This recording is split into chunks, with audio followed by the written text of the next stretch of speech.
जो आरोप है विपक्ष का, कि क्या ये पुख्ता आरोप है? ये तेजस्वी यादव भी कह रहे थे कि पहले 8,000 करोड़ का हम पे आरोप लगाया था, उसमें कुछ नहीं निकला, फिर 600 करोड़ रुपए का शिगोफा छोड़ रहे हैं। आपको लगता है कि राजनीतिक दुराग्रह, क्या कोई पॉलिटिकल वेंडेटा है इसमें?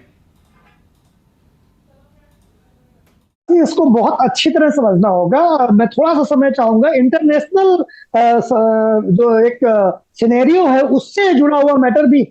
देखिए, फाटक ने एक बात तय किया था, एफएटीएफ ने, फाइनेंशियल एक्शन टास्क फोर्स ने, पूरे अंतरराष्ट्रीय स्तर पर, कि जो इस धरती से इतना धन होने के बाद गरीबी क्यों नहीं खत्म हो रही।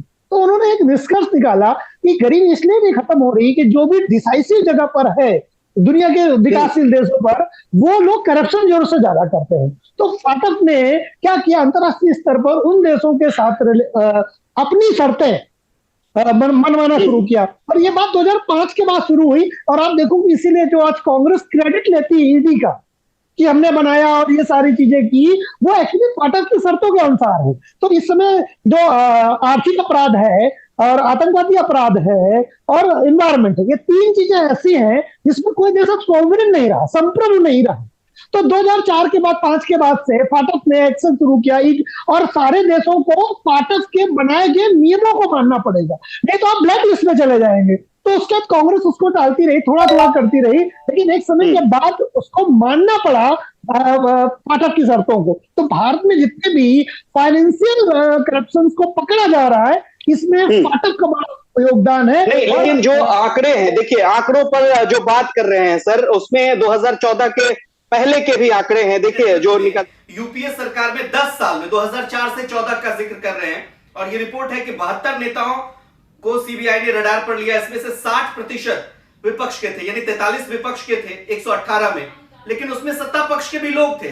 यहां आंकड़ा 95% है। इसी को लेकर के विपक्ष जो है हमलावर है।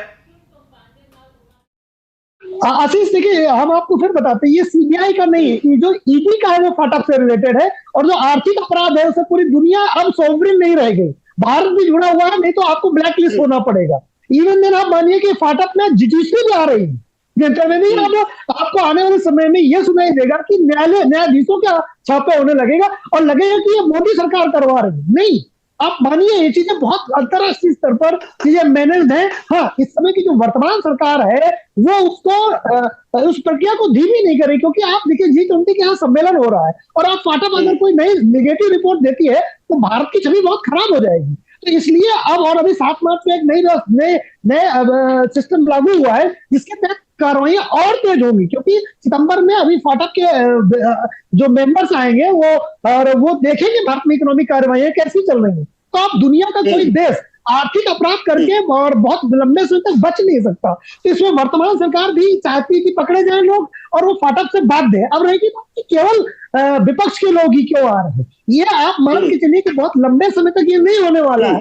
ठीक है, वर्तमान राजनीति पर बात कर लेते हैं। सर आपके पास आएंगे, लेकिन आलोक पांडे जी, बिहार की राजनीति लगातार जो है करवट बदल रही है। कल तक जो बिहार विधानसभा में एक शांत सा माहौल था, आज उसमें एक बार फिर से तेजी देखने को मिली। हालांकि ईडी सीबीआई की कार्रवाई पर आज कुछ नहीं हुआ, लेकिन आरजेडी जो है, चूंकि विधानसभा भी लगातार चलता रहेगा, अभी उसमें वक्त है, आरजेडी कह रहा है कि नहीं, अध्यादेश लाए नीतीश कुमार। इस तरह की जो कार्रवाई हो रही है, बदले की भावना से यह कार्रवाई की जा रही है। अगर नीतीश कुमार पर कोई दबाव आरजेडी बनाती है, क्या नीतीश कुमार इससे सहमत होंगे? कोई अध्यादेश लाया जाएगा जिसमें ईडी सीबीआई को राज्य आने के लिए राज्य सरकार की परमिशन लेने की जरूरत पड़ेगी, जैसे बंगाल में हो रहा है?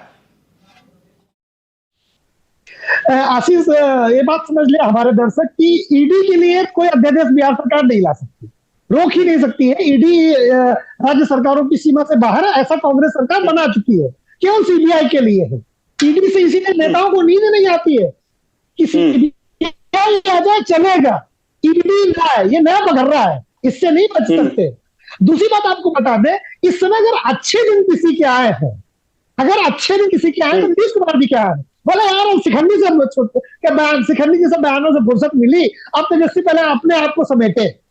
तो इस समय मोदी जी ने जो अच्छे दिन अगर किसी के ला दिए बिहार में, तो एक व्यक्ति है, वो नीतीश कुमार है। सबसे ज्यादा खुश ये है क्योंकि आप मान के चलो आरजेडी इस बात के लिए तैयार बैठी थी कि नीतीश कुमार को पदच्युत करके और तेजस्वी को मुख्यमंत्री बनाना है। कभी कभी तो मुझे ऐसा तो नहीं लगता कि नीतीश कुमार ने धीरे से नहीं, लेकिन इसमें सवाल ये है ना सर, सवाल ये है, देखिए हम आज इसलिए वो बात उठा रहे हैं क्योंकि देखिए लगातार आरजेडी का पक्ष रहा है कि जो जिन लोगों पर कार्रवाई होती है, चाहे कहीं भी जिनको मतलब भारतीय जनता पार्टी लगता है भले उन पर पलटी मारने का आप आरोप लगा ले, लेकिन यह भी फैक्ट है कि नीतीश कुमार पर कोई कार्रवाई नहीं हुई। 17 सालों से वो मुख्यमंत्री हैं और अब उन्होंने इस मामले पर टिप्पणी की। प्रधानमंत्री को जो चिट्ठी लिखी गई उसमें भी नीतीश कुमार का हस्ताक्षर नहीं है। कैसे देखते हैं इस पूरे प्रकरण को? लेकिन उन्होंने समर्थन जरूर किया है। यह बात नीतीश कुमार ने कहा है कि 2017 में जब हम साथ थे तब ईडी ने छापा मारा था, उस समय कुछ नहीं निकला था और हमने सवाल पूछा आरजेडी से, जिसके बाद माकूल जवाब नहीं आया तो हम फिर से भारतीय जनता पार्टी में चले गए और अभी दोबारा कमोवेश सिचुएशन वही क्रिएट कर दिया गया, फिर से छापेमारी जारी है। तो यह नीतीश कुमार भी एक तरह से सपोर्ट करते दिखे यहां पर। क्या लगता है आपको? मुझे लगता है कि नीतीश कुमार जी ने ओरल तो कुछ भी कहा, रिटर्न में तो साइन नहीं किया ना, तो लेटर लिखा गया था। इसका मतलब कि ओरली जो मतलब जहां लिखित में देना है, नीतीश कुमार ने संकेत दिया है कि 2024 का ठीक है, अगर प्रधानमंत्री नहीं बने तो लौट के बुद्धू घर को। आप ये समझिए नीतीश कुमार जी अनप्रिडिक्टेबल है। एक्चुअली अनप्रिडिक्टेबल इसलिए है क्योंकि वो खुद ही नहीं उन्हें पता होता है कि अगले सुबह वो क्या करेंगे, तो इसलिए उनको प्रेडिक्ट करना संभव नहीं हो जाए। सुबह सोचते हैं कि आज किसके साथ बेनिफिट है, आज आरजेडी के साथ बेनिफिट है या बीजेपी के साथ बेनिफिट है, बोले आज आरजेडी, बोले बने रहेंगे। 6 महीने रोज सोचते हैं, 6 महीने बाद साल हो गया, चलो बीजेपी चलते हैं। तो ये है, इसलिए उनको प्रेडिक्ट नहीं किया। अब इतना पानी सर से ऊपर चला गया है। रमेश तिवारी सर, क्या लगता है? रामचरितमानस में शिक्षा मंत्री ज्ञान दे रहा है और उन्हीं शिक्षा मंत्री को जेडीयू वाला कह रहा है अनपढ़ गंवार है।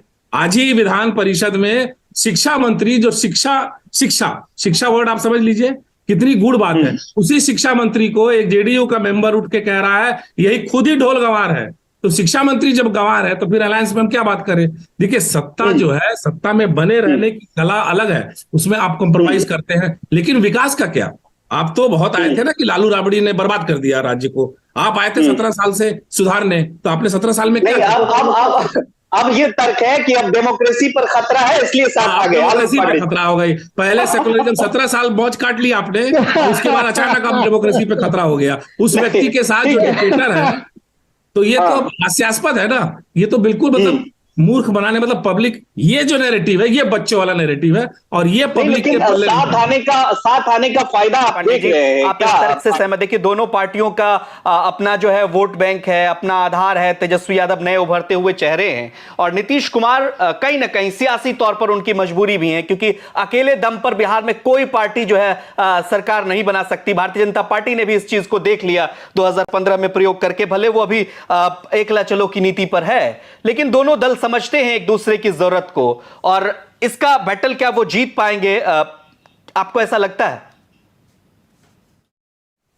देखिए आशीष, जो अभी बहुत पीछे जाएंगे तो उसका तो लगेगा कि नहीं नीतीश कुमार और ये मिल करके गढ़ती, जब कागज में तो बड़े मजबूत दिखते हैं दोनों मिला करके, लेकिन जो भी उपचुनाव हुए पिछले 3-4 महीनों के अंदर है, उन उपचुनाव में आरजेडी जेडीयू के मिश्रण से, मिलन से कोई बहुत वोट बैंक के रूप में एक ड्रामेटिक परिवर्तन नहीं आया।